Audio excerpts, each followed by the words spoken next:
YouTube, this is Justin. Told you guys yesterday when I put out my first video that I just built this new rack. Basically, I just want to show you guys pretty much how I built it. You know, I don't have like step by step or anything like that, but I want to show you guys how I built it. Some of the things I did with this rack and what I did with the other rack. Some of the things are similar, some of the things are different. This is a 132 quart sideways or 215 side by side in there. As you can see, I have the heat tape ran in there. When my girlfriend gets home, we're gonna put the tape down and, you know, set it to where it's got to go. Let me go around back here. I'm in my kitchen, which is my YouTube studio. I don't know if you can see this, but I made notches in each shelf, right? Opposite sides, I made notches. And I feed from the top down, back and forth, all the way to the bottom. So basically, this is going to sit like this, along the side, and then the next one, it sits like this, along the side. And at the bottom, I actually go up a little more, just because the bottom shelf, even though I gave a little space, you know, if anybody has racks, you guys know that the bottom shelf is always the coldest. So, you know, wintertime, I'm in northern New Jersey, you know, I want to keep it as, you know, as consistent as possible throughout the whole entire rack. Now, this heat tape I just did, I'm trying the Reptile Basics heat tape. I mean, it's heat tape. You know, they put all these claims on there that it's better. We'll find out for sure. Now, let me tell you something. I had space issues, so I had to use 1/2 inch birch plywood here. I don't recommend 1/2 inch. As you can see, it's split in some places from the screws. What I recommend you do if you do build a rack is use 3/4. Whatever you're using, use 3/4. But if you have to use the 1/2 inch, use a 1/8 inch drill bit. This is an 1/8 inch drill bit, and drill a pilot hole. You may even want to do it with your 3/4. And basically what I did is I came up with a rough estimate of the height, the width of the tubs, did some measurements, and then I came up with a, you know, like how much I needed for each side shelves. And I went to Home Depot and I had them cut it, because I live in a, you know, I actually have table saws and stuff at my mother's house, but I wasn't doing all that. I hit the guy off at Home Depot with a $10 bill, and he cut all the stuff for me, and I just came home and put it together real easy.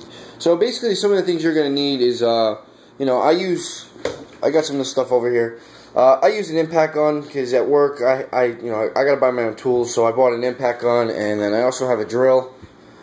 Now, as you see on here is a 1/2 inch paddle bit. I use that actually for the probe hole, which I put halfway down.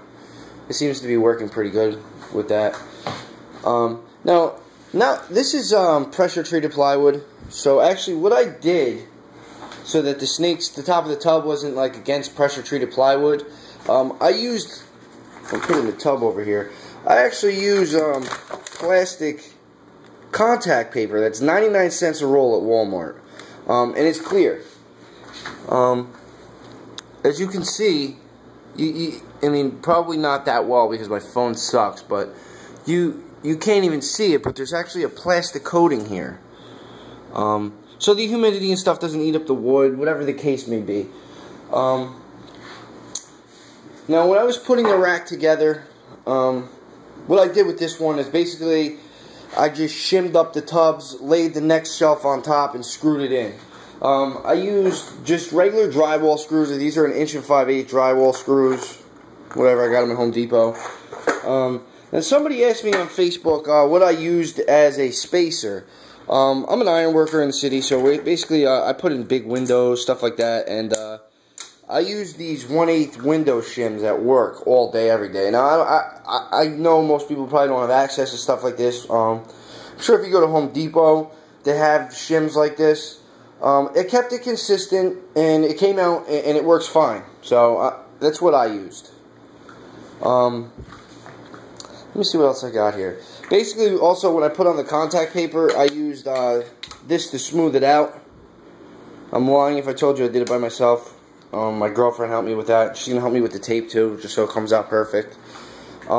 Now, if you look in the back too, I also put notches in the back on each side.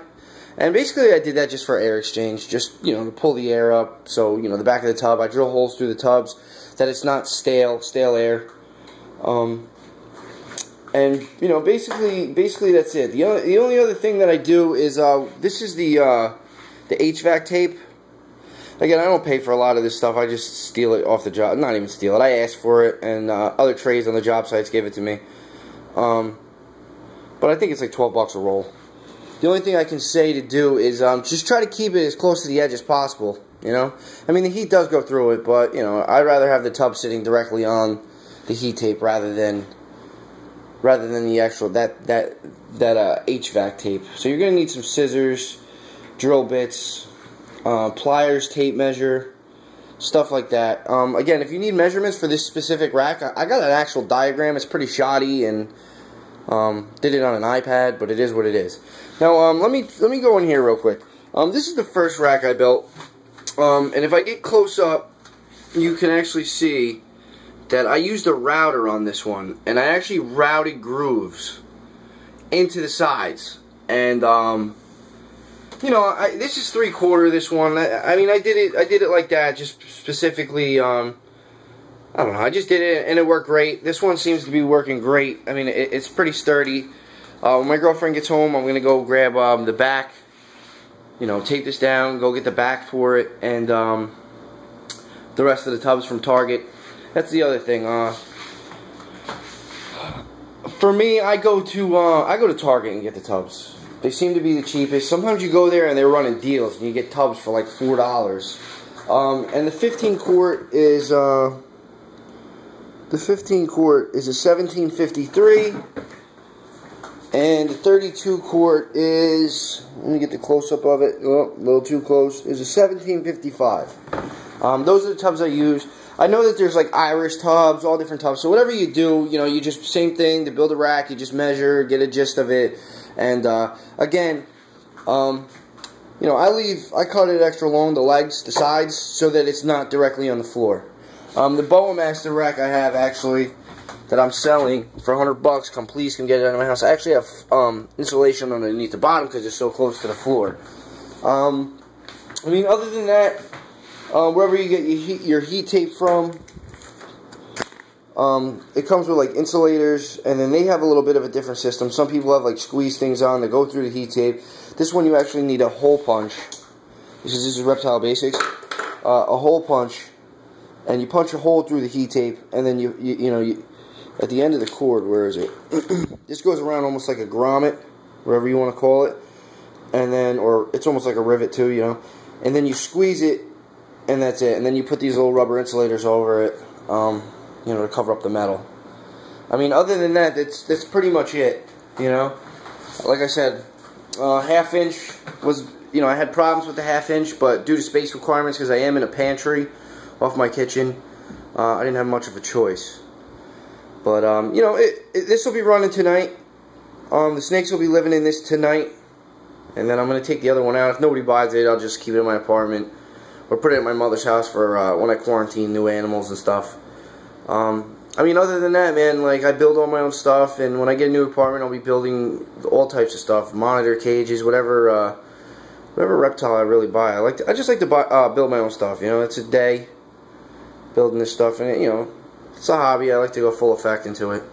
So other than that, thanks guys. Thanks for watching. And on Wednesday I'll be having a I don't want to call it an unboxing video, because I'm not gonna unopen any boxes. But I'm getting some new stuff Wednesday in the mail from Kyle Hoffman. Check Kyle Hoffman out on Facebook. He's got a lot of beautiful animals. You check him out. He's got some really. So that's it, guys. Thank you.